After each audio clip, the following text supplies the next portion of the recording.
Wolof Fall TV.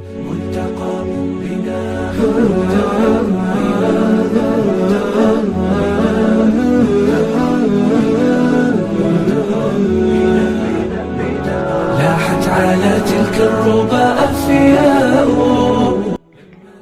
jaañeen bi dëkkandoo bi daf ko yakkal reer soxna si xam naa moom tamit sant ñang rek daa di ñëw daat ci tibb sex jaañeen bi ne ko tibb bi nga sex soo ko yàbbee fase naa la soo ko jàllalee fase naa la